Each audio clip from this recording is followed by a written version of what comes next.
He should have died with the Emperor. Instead, he watched Terra burn. The sky above the Imperial Palace bled crimson.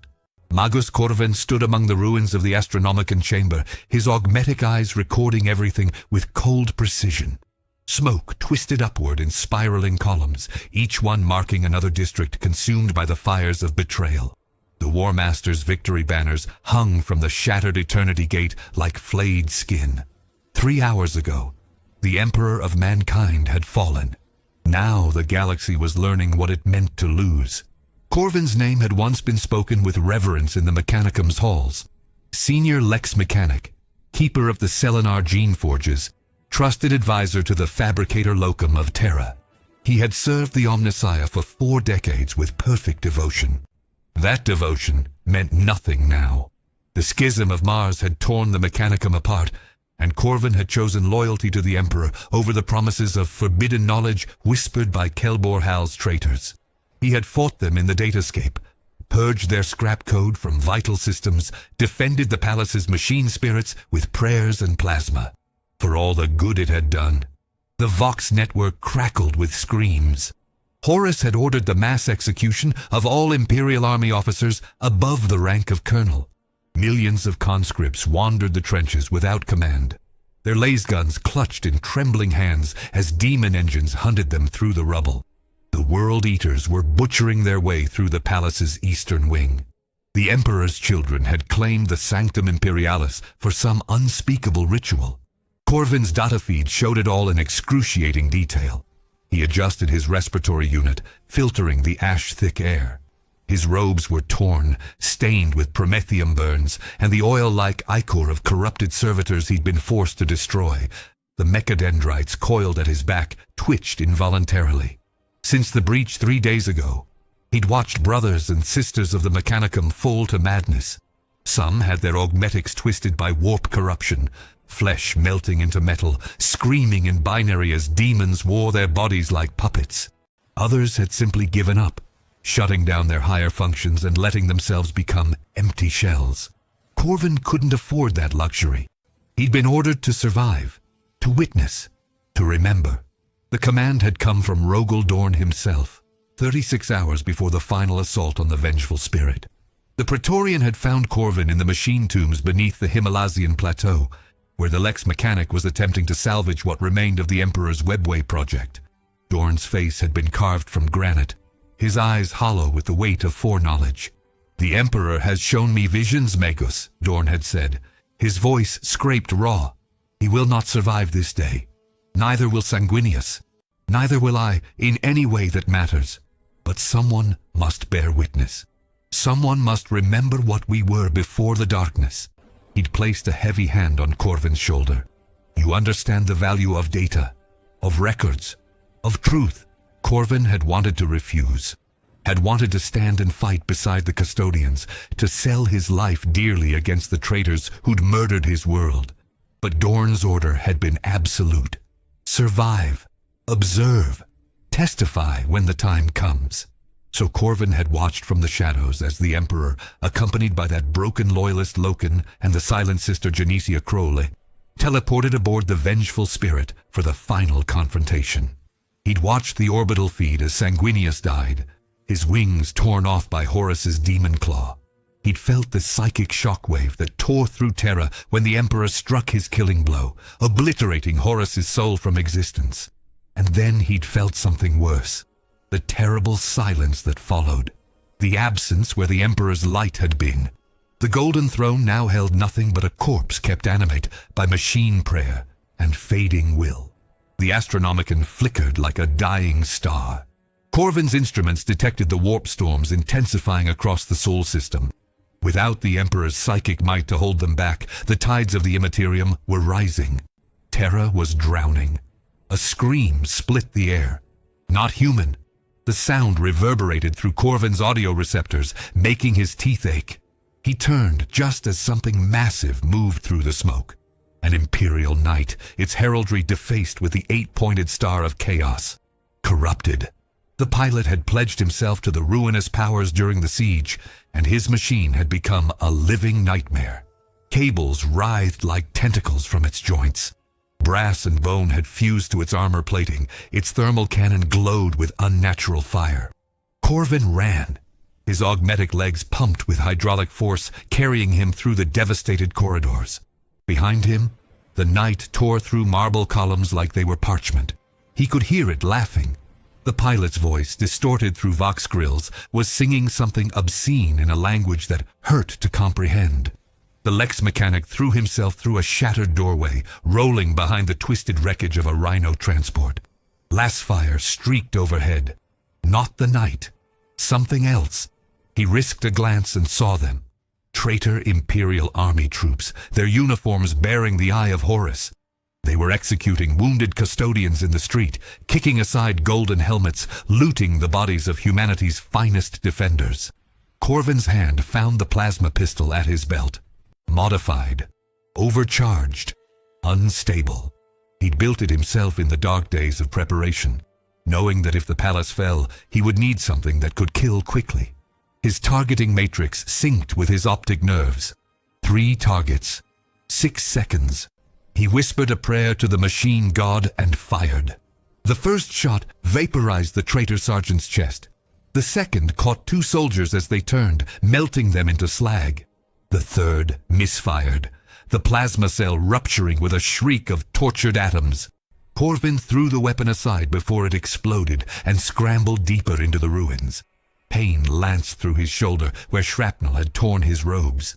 Red blood mixed with silver coolant fluid leaked from the wound. The corrupted night crashed through the wall behind him. It was playing with him, herding him. Corvin could see its sensors tracking him through the smoke, could hear the demon bound within its war shell hissing with anticipation. He triggered an emergency beacon on his data slate, sending a desperate burst transmission to any loyalist forces still fighting in the sector. No response. The Vox network was compromised. Traitor tech priests had seeded it with scrap code that turned every transmission into a vector for demonic corruption. He stumbled into what had once been a medici station. Bodies lay everywhere. Civilians. Children. The sons of Horus had come through here. Corvin forced himself to keep moving, stepping over the dead with mechanical precision. His emotion suppression protocols were failing. He could feel horror creeping through his neural pathways, a cold dread that no amount of binary prayer could banish. Then he saw it. The data terminal. Still active. Still connected to the palace's deep archives. Corvin's hands moved before conscious thought formed. He jacked his mechadendrites into the interface ports, establishing a hardline connection.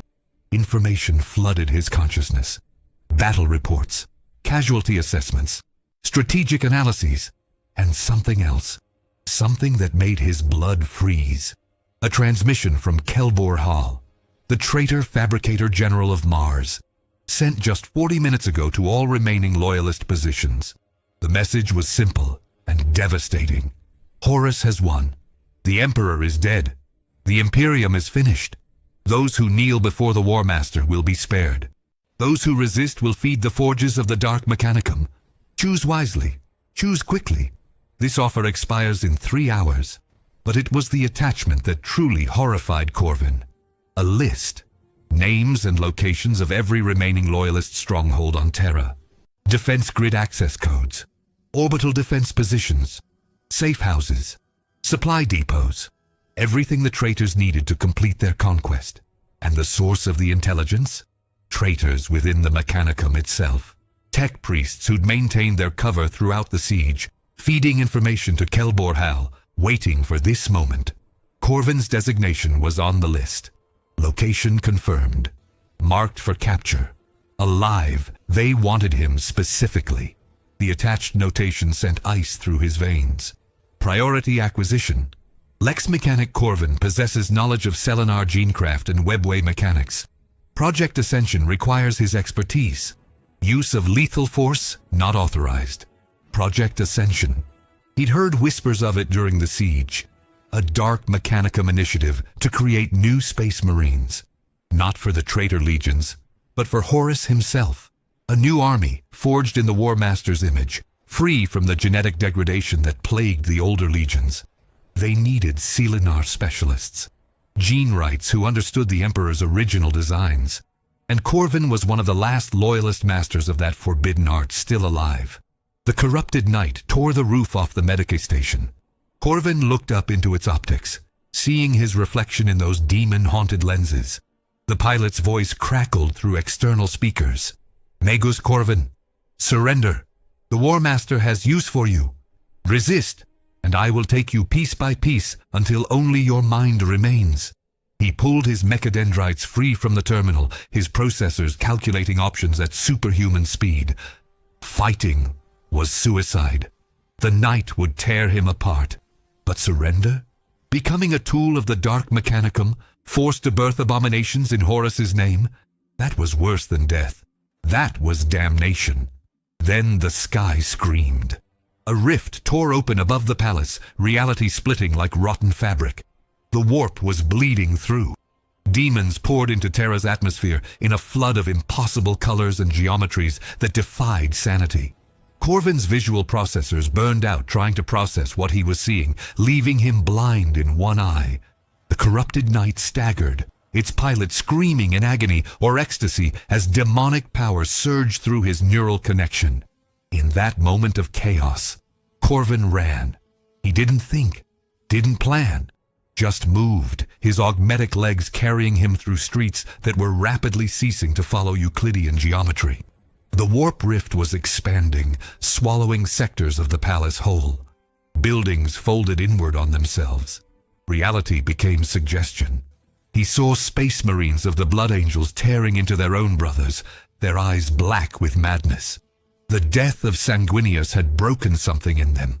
Broken something in all of them. He reached the transit tunnel entrance just as the ground began to liquefy. Not melting, liquefying. Becoming something that wasn't quite matter anymore. Corvin threw himself down the tunnel mouth, falling 20 meters into darkness. His impact compensators absorbed most of the shock, but he felt something crack in his left leg. Damage warnings screamed across his awareness. He ignored them, crawling deeper into the tunnels. These passages ran beneath the entire imperial palace complex. Ancient, pre-unity, built by civilizations whose names were lost to time. The Emperor had sealed most of them during the Great Crusade, but Corvin had explored them during his work on the Webway project. He knew routes that even Rogel Dorn's exhaustive records didn't contain. Routes that might let him escape. Might let him fulfill his duty to survive and bear witness. The tunnels stank of corpse starch and burning promethium. Emergency lumens flickered overhead, powered by geothermal generators that had run for millennia. Corvin moved carefully, his functioning eye adjusting to the darkness. His auspex detected movement ahead. Human. Multiple contacts. Not moving. He approached cautiously, plasma pistol drawn, and stopped. Refugees. Hundreds of them. Thousands. Packed into the tunnels like animals, fleeing the slaughter above. Men, women, children. Soldiers without weapons. Priests without faith. They huddled in the darkness, silent, too terrified even to weep. Their eyes tracked Corvin as he passed, desperate and hollow. One woman reached out to him, her hand trembling. "Please," she whispered. "The custodian said someone would come. Said we'd be evacuated. The Emperor protects," they said. "But he's gone, isn't he? We felt it. The light went out. What do we do now?" Corvin had no answer. He moved past her, deeper into the tunnels, hating himself for the coldness of his logic processors. These people were dead. They just didn't know it yet. The traitors would find them, would drag them to the surface for sport or sacrifice, or worse. There was no evacuation coming, no rescue. The Imperium's defenders were shattered. The loyalist Primarchs were scattered or dead. Robut Gilliman was still weeks away, racing desperately toward Terra with the Ultramarines, unaware that he was already too late. Hours passed in darkness. Corvin's internal chronometer tracked each second with merciless precision. He moved through the tunnels like a ghost, his damaged leg dragging behind him. Twice he encountered traitor kill teams, hunting for survivors. Both times he hid, watching from the shadows as they slaughtered anyone they found. He recorded everything. Names, faces, atrocities. His memory banks were filling with horrors that would haunt him forever, but he couldn't stop, wouldn't stop. This was his duty now, to remember, to testify. On the third day underground, he found the chamber, a junction point deep beneath what had once been the investiary. The walls were covered in ancient tech, pre-imperial cogitator banks and data storage matrices. Some were still active, drawing power from the geothermal grid. Corvin's fingers traced across the interfaces, his tech sense awakening. This place, he knew this place, from before, from records he'd studied. This was a black site, a facility the Emperor himself had ordered sealed during the Unification Wars, the kind of place where forbidden technologies were studied and then locked away forever. And someone had opened it. Recently, the seals were broken, the containment fields disabled. Corvin descended into the facility, his heart pounding in his chest. What he found in the deepest chamber changed everything. A vault, and inside it, suspended in stasis, something that should not exist. A standard template construct database. Intact, complete, the kind of treasure that the mechanicum would wage holy wars to possess. But this one was different, corrupted. The data streams leaking from its containment field were wrong, twisted, encoded with formulae that bent logic and broke minds. And standing before it was Kelberhal himself, the traitor fabricator general. His robes were stained with ash and blood, his augmetics twitching with barely controlled power. He turned as Corvin entered, his mechanical face twisting into something approximating a smile. "Ah, Magus Corvin, I was wondering when you would find your way here. The War Master's hunters are efficient, but you always were skilled at hiding. A pity. We could have used such talents in the New Order." Corvin's hand moved toward his weapon. Kelberhal raised a mechadendrite in warning. Plasma coils glowed along its length, charged and ready. "Do not be foolish. You cannot kill me. You can barely stand. But you can listen. You will listen, because what I'm about to tell you will define the future of the galaxy." The traitor gestured toward the corrupted STC. "This is the Omnissiah's true gift. Not the Emperor. Never the Emperor. He was a fraud, Corvin. A psyker who claimed divinity and enslaved us all to his vision. But the machine god is real.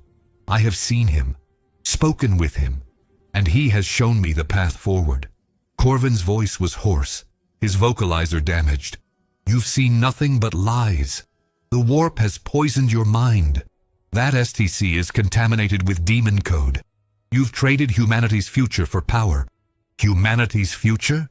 Kelberhal laughed, the sound echoing through the chamber like grinding gears. "Humanity has no future. The Emperor saw to that when he barred us from true knowledge. But we will transcend.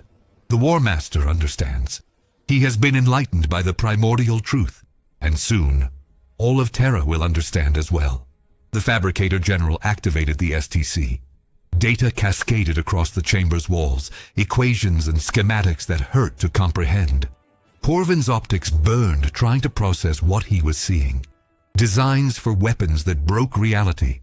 Technologies that fused demon and machine. And at the center of it all, something worse. A blueprint for remaking humanity itself. Not evolution, devolution. Regression to something primal and monstrous, stripped of weakness, rebuilt in the image of chaos. "This is what we will build," Kelberhal said softly. "A new imperium. Horus's imperium. Where strength alone matters. Where the weak are culled and the strong ascend to godhood. No more lies about unity. No more pretense of protection. Just power. Pure. Absolute. Eternal." Corvin's processors screamed warnings.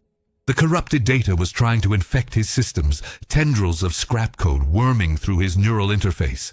He severed the connection violently, feeling something tear in his brain. Blood ran from his nose, hot and red. "You're insane," he managed. "This will destroy everything. Humanity. The galaxy. Reality itself." "Yes," the Fabricator General agreed. "And from those ashes, we will forge something greater. The age of Imperium is over, Corvin. The age of Horus has begun. Accept this truth. Join us, or die here, alone and forgotten." Corvin's hand found something in the rubble, a length of blessed silver, part of a broken aquila. His fingers closed around it. Not a weapon, a symbol, a reminder of what he'd sworn to protect. He looked at Kelbor Hal, at the corrupted STC, at the nightmare future being born in this hidden chamber. "I am a servant of the Omnissiah," Corvin said quietly. "The true Omnissiah. The Emperor may have fallen, but his vision endures, and I will not let you pervert it." He triggered the demolition charges. Not external, internal. The microcharges grafted to his own power core, installed years ago as a final failsafe. If captured, if compromised, if faced with corruption beyond redemption, one command, one choice, self-termination. The explosion was immediate, massive. It tore through the chamber, collapsing tunnels, burying the corrupted STC beneath tons of rockcrete and steel. Corvin felt his body disintegrating, felt his consciousness fragmenting as the blast wave consumed him. But in those final microseconds, he transmitted everything. Every recording, every testimony, every horrible truth he'd witnessed, broadcast across emergency frequencies, encoded in archaic ciphers that only the most loyal mechanicum adepts would recognize. His last thought was of Rogel Dorn, of duty fulfilled, of a promise kept. Then, nothing. Above on the surface, the transformation of Terra continued. Horus stood in the ruined throne room, Worldbreaker cradled in his arms, surveying his conquest. The Emperor's corpse sat upon the golden throne, kept animate by machines and desperation, too weak to die, too broken to live, a perfect monument to failure. The War Master smiled. Victory tasted like ash and blood. Perfect. Behind him, Abaddon and Erebus knelt in supplication. The other Primarchs would arrive soon. Lorgar, Angron, Perturabo, Mortarion, the triumphant sons of Chaos, come to divide the spoils. The galaxy would burn, and from those flames a new order would rise. Stronger, darker, eternal. But in the deepest vaults of Mars, in hidden strongholds across the Sol system, in the hearts of broken defenders who refused to surrender, Corvin's transmission was being received. Decoded, understood, and in understanding something awakened. Not hope. Hope was dead, but something harder, something colder. Rage and the will to resist. The siege was over. The war had just begun. The message reached Macraga 17 days after Terra fell. Robote Gilliman stood in the strategium of the Macraga's honor, his massive frame rigid as stone. Around him the command deck had fallen silent. Every officer, every serf, every space marine present had stopped what they were doing. The Vox transmission from Terra played on loop. Corvin's dying words etched in archaic cipher that the Ultramarines' tech priests had spent hours decoding. The Emperor is dead. Horus has won. Terra burns. Gilliman's hands, those perfect instruments of war and administration, trembled. Just once. Then they stilled. His face, carved from the same genetic template that had made him the greatest administrator in human history, showed nothing. But inside, something shattered. Not hope. He'd abandoned that weeks ago when reports of the siege reached him. But certainty. The unshakable belief that reason and planning could overcome any obstacle. "My lord?" Captain Aeonid Thiel stood beside him, his crimson helm tucked under one arm. The Ultramarine's face was pale. "Your orders." "Orders." Yes. Gilliman always had orders. That was his gift, his curse. While other Primarchs inspired or destroyed or transcended, he organized. He planned. He executed. Even now, with the Imperium collapsing around him, his mind was already calculating trajectories, assessing variables, formulating responses. "How many ships do we have in fighting condition?" His voice was steady, emotionless, the voice of the avenging sun. 473 capital ships, my lord. Another 2,000 escorts. The full strength of the 500 world's defense fleets. Thiel paused. But the warp storms between us and Terra are intensifying. Our navigators report the Astronomicon is failing, flickering, like a dying star. Of course it was. Without the Emperor's psychic might to sustain it, the beacon that guided humanity through the warp was fading. Soon, interstellar travel would become impossible. The Imperium would fragment into isolated systems, each one falling to the darkness alone. Guilliman had run the calculations 100 times during the journey from Ultramar. Every scenario ended the same way. Total collapse within 6 months. "Assemble the War Council," Guilliman commanded. "All Legion Masters, all Fleet Commanders. Fabricator General Antonine. The Mechanicum contingent. Everyone. 2 hours. I want contingencies for every possible outcome." As Thiel moved to obey, Guilliman turned back to the viewport. Beyond the armored glass, the warp roiled with colors that shouldn't exist. They'd been fighting through this storm for weeks, losing ships to demon-infested currents and reality failures. 3 entire companies of Ultramarines had been lost when their strike cruiser translated into real space inside a star. The screams on the Vox had lasted for 17 seconds. He thought of his father, the Emperor, dead. It seemed impossible. The man who had conquered Terra, who had unified humanity, who had created the Primarchs themselves. Gone. Killed by Horus. By his brother. By the first and most favored son.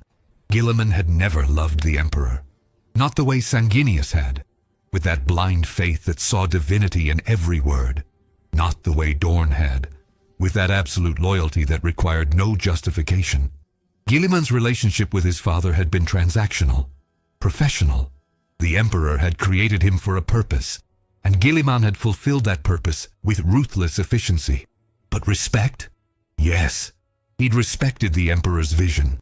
The dream of a united humanity, free from the superstitions and terrors of old night. That dream was dead now, buried in the ruins of the Imperial Palace. And in its place, something monstrous was being born. The War Council convened in the Strategium's central chamber. Guilliman stood before a hololithic display showing the entire galaxy. Red icons marked Horus's conquests. More than half the Imperium systems showed traitor control. The blue icons representing loyalist strongholds were scattered, isolated, surrounded. And at the heart of it all, Terra, the throne world, now a crown jewel in the War Master's empire of ruin. "My brothers," Guilliman began, his voice carrying to every corner of the chamber. "We stand at the edge of extinction. The Emperor has fallen. The Imperium is broken. Within months, perhaps weeks, the warp storms will isolate us completely. We will be alone, vulnerable, and Horus will come for us all." He gestured to the display. "I have reviewed every strategic option, every tactical possibility, and I have reached a conclusion that I know many of you will find difficult." The Fabricator General Antonine stepped forward, his augmetic frame humming with barely suppressed tension. "Lord Guilliman, before you continue, I must share intelligence we received from the data burst. Magus Corvin's transmission contained more than battle reports. It contained evidence of a dark mechanicum project, something called Project Ascension." Guilliman's eyes narrowed. "Explain." The Fabricator General activated a secondary display. Schematics flooded the hololithic field. Gene matrices, biological weapons, technologies that made Guilliman's enhanced intellect recoil. They are attempting to create new space marines. Not corrupted versions of existing legions, but entirely new creations, forged specifically for Horus, using Selenar genecraft and warp-based enhancement. If they succeed, they could field armies that dwarf the original legions. Billions of enhanced warriors, all bearing the War Master's genetic stamp. Silence filled the chamber. Captain Thiel broke it, his voice tight with controlled rage. "Then we strike now. We assault Terra before they can complete this abomination. We still have the numbers. We can die," Guilliman interrupted. "Gloriously, heroically, pointlessly. Terra is fortified beyond imagining now. Horus controls the Sol System's defense grid. The traitor legions are dug in, and the warp itself is tearing reality apart around the throne world. An assault would be suicide. Then what do you propose?" The question came from Lord Commander Galadin, master of the Ultramarines' first company. "That we abandon Terra, abandon the Imperium. I propose that we survive." Guilliman's voice was cold, final. I propose that we fortify Ultramar, make it a bastion against the darkness, preserve what we can of the Emperor's vision, and prepare, not for victory, not anymore, but for endurance, for the long war, the war that will span millennia if necessary. The chamber erupted in protest. Voices overlapped, arguing, demanding action, calling for vengeance.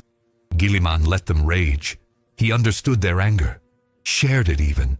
But anger without strategy was suicide, and he would not throw away the last hope of humanity on a glorious death. Enough! His voice shattered the chaos like a hammer.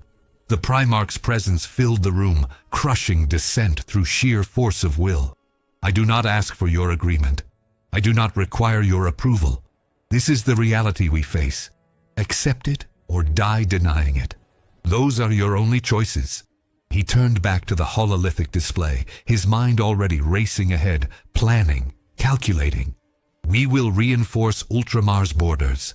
Establish a new defensive perimeter using the Ultramar 500 as a foundation. We will absorb as many refugee fleets as possible. Consolidate resources. Rebuild. And we will prepare for the day when Horus inevitably comes for us. And what of the other loyalist forces? Thiel asked quietly. Corax, the Khan, the Lion, Vulcan. They're scattered, cut off. If we retreat to Ultramar, they will have to survive on their own. The words tasted like poison. I cannot save everyone, Thiel. I can barely save anyone, but I can save Ultramar. And from Ultramar, we can build something that endures. A second Imperium. One that learns from the failures of the first. The War Council dissolved in uneasy silence. Officers dispersed to their duties, none meeting Guilliman's eyes. They thought him a coward. He could see it in their postures, hear it in the tightness of their voices.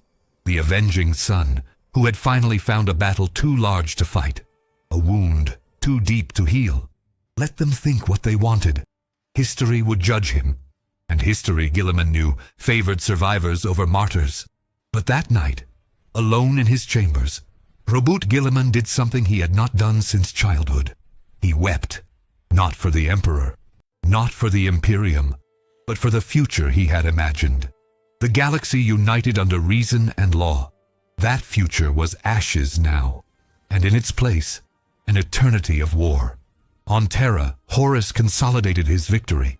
The War Master stood in what had once been the Imperial throne room, now transformed into a temple of chaos. The walls were adorned with the symbols of the four gods. Brass skulls for Khorne, rotting gardens for Nurgle, pleasure dens for Slanesh, libraries of forbidden knowledge for Tzeentch, and in the center, seated upon the golden throne, the Emperor's corpse, still breathing, barely. The machines kept him alive, a mockery of the godhood he'd claimed. Horus visited him daily, whispering poison into his failing consciousness, describing the galaxy's transformation, the burning of his dream, the damnation of his sons. Can you hear me, Father? Horus leaned close, his face a twisted reflection of the perfection he'd once embodied. Your Imperium crumbles. Your defenders scatter. Guilliman retreats to Ultramar like a beaten dog. Corax hides in the shadows. The Lion has disappeared into the warp, chasing phantoms. They're broken. All of them. Just like you. The Emperor's eyes flickered. Just once. A spark of awareness in the void. Horus smiled. Oh, you're still in there. Good. I want you to see everything. Want you to watch as I remake your creation into something magnificent. Something honest. An Imperium built on strength, not lies. Power, not ideals. The strong will rule. The weak will serve, just as the galaxy intended. He turned away, his cloak of flayed skin trailing behind him. Abaddon waited at the chamber's entrance, his face hidden behind the brutal mask of the first captain. My lord, the Dark Mechanicum reports success. The first batch of Ascension subjects has survived implantation. They are ready for your inspection. Horus's smile widened. Then let us see what I have wrought. The laboratories deep beneath the Imperial Palace had been transformed. Where once the Emperor's gene rights had labored to create perfect warriors, now the Dark Mechanicum toiled to birth monsters. vat-grown flesh merged with demonic essence. Mechanical augmentation fused with warp corruption. The screams of the subjects echoed through the halls, a symphony of agony and transformation. Kelbor Hal met them in the observation gallery. The traitor fabricator general's robes were stained with fluids Horus didn't care to identify. War Master. The first generation is stable. 97% survival rate. Enhanced strength exceeding original Legion standards by 30%. Warp resistance negligible. But that is by design. We want them to channel chaos, not resist it. Below, in the vat chambers, the subjects moved. New space marines. Forged not from the Emperor's vision, but from Horus's will. They were larger than standard astartes, more brutal. Their armor was black and gold, emblazoned with the eye of Horus. And in their eyes, Horus saw the same hunger that drove him. The need to conquer, to dominate, to ascend. How many can you produce? Horus asked. With current resources, 10,000 per month. But if we can secure additional gene seed sources, additional forge worlds, Kelbor Hal's mechanical voice held barely suppressed excitement. We could field armies in the millions. A new imperium. A chaos imperium. With warriors that make the old legions look like children. Horus nodded slowly. Begin full production. I want 100,000 within the year. And prepare for expansion. Guilliman will fortify Ultramar. The Khan will rally his warriors. The Lion will eventually emerge from wherever he's hiding. I want overwhelming force ready when they make their move. And if they do not move, my lord? Abaddon asked. If they simply defend what they hold, then we hunt them. Horus turned from the gallery, his eyes burning with unholy light.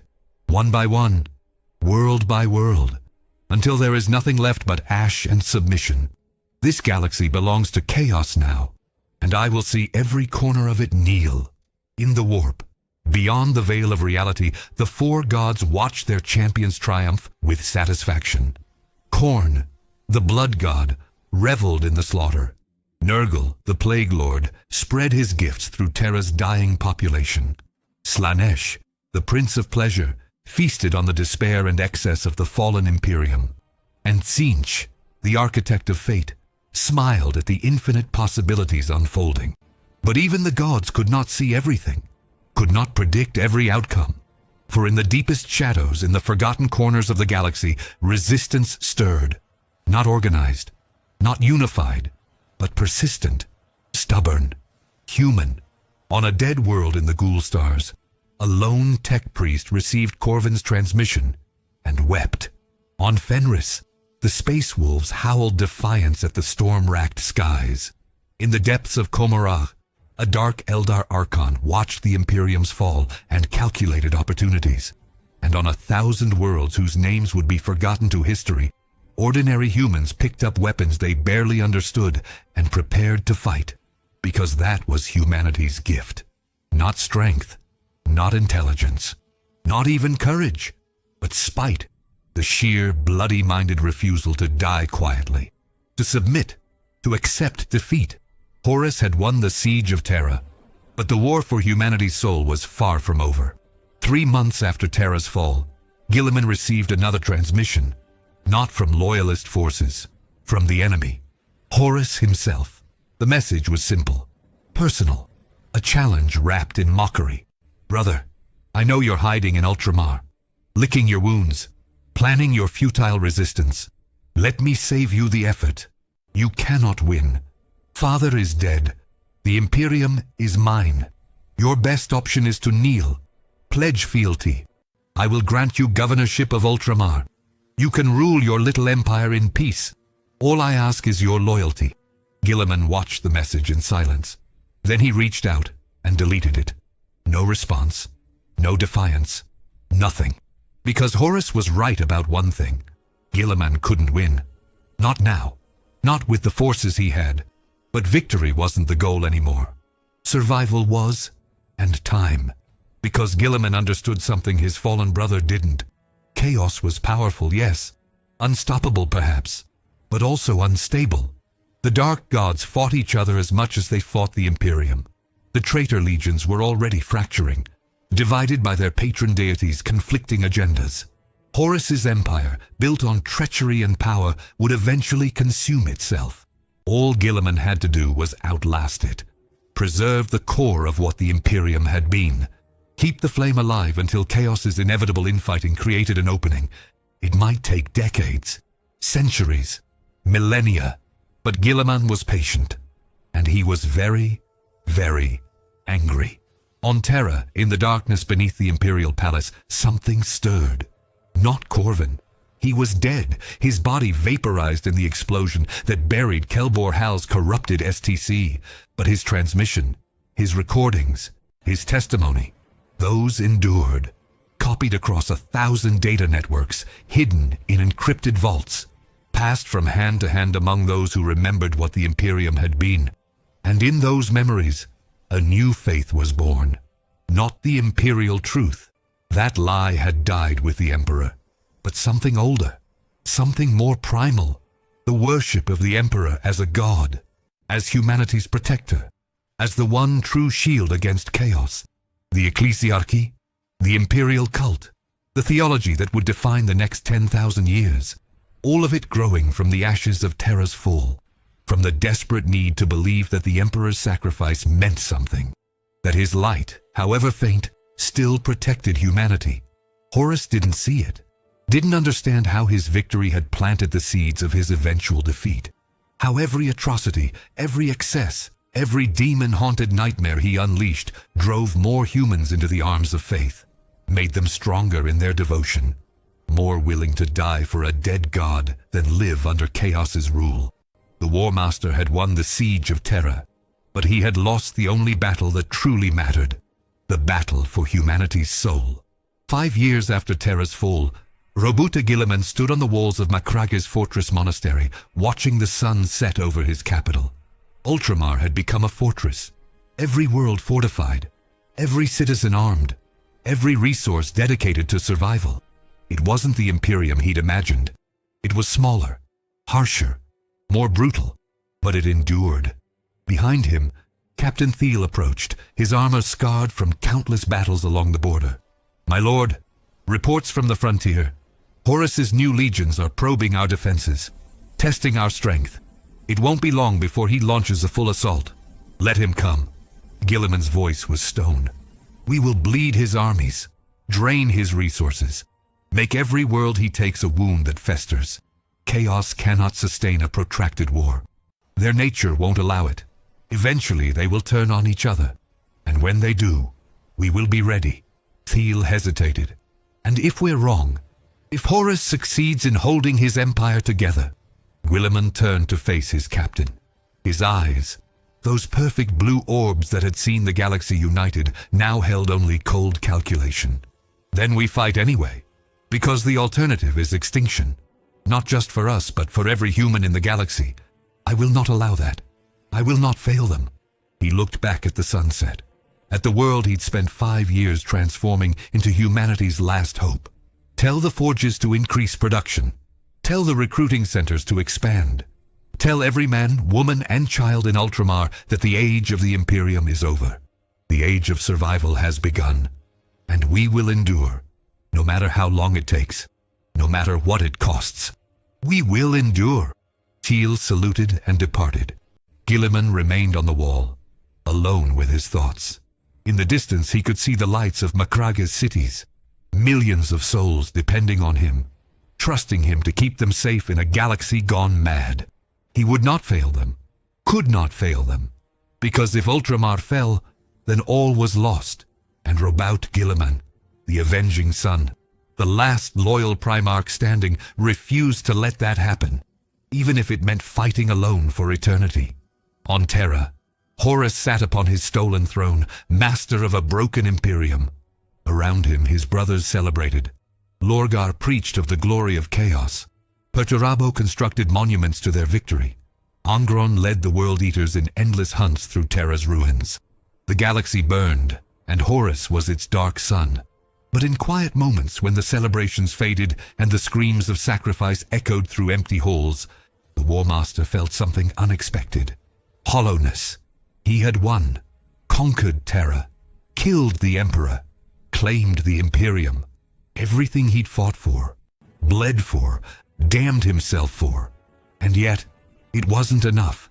Because deep down, in the part of his soul not yet consumed by chaos, Horus remembered what he'd once been, what he'd once believed. And he knew, with terrible certainty, that he had not won a victory. He had traded one slavery for another, the Emperor's vision for the dark god's appetites. He was not free. He was a puppet, and the strings were made of warp stuff and lies. But it was too late to turn back, too late to reclaim what he'd lost. Horus Lupercal was dead.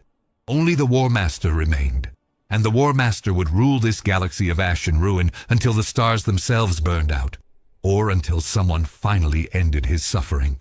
He looked down at the Emperor's corpse, still breathing on the golden throne, and wondered which of them was truly the prisoner. In the deepest void between stars, where light never reached and reality grew thin, a ship drifted, ancient, broken, its hull scarred by centuries of battle. Inside, a single occupant remained, a space marine. His armor was black, marked with the symbols of a legion that no longer existed. His name was forgotten, his purpose erased, but his memory remained. Clear, perfect, terrible. He had been there. At the siege, at the final battle, he had watched the Emperor fall, watched Horus triumph, watched the galaxy break, and he had escaped. Not out of cowardice, but because someone had to remember. Someone had to bear witness. Someone had to survive long enough to tell the truth when the time came. He sat in darkness, reviewing the recordings implanted in his neural architecture. Every detail preserved, every moment catalogued. Waiting. For what, he didn't know. For a sign, a chance, an opportunity to strike back at the darkness that had consumed everything he'd once served. He was patient. He had nothing but time. And somewhere, in the vast and terrible galaxy, he knew others like him existed. Survivors, witnesses, keepers of the flame. They would wait. They would watch. And when the moment came, when chaos finally turned on itself and the War Master's empire fractured, they would remember. And they would act. Because the war wasn't over. It had only just begun.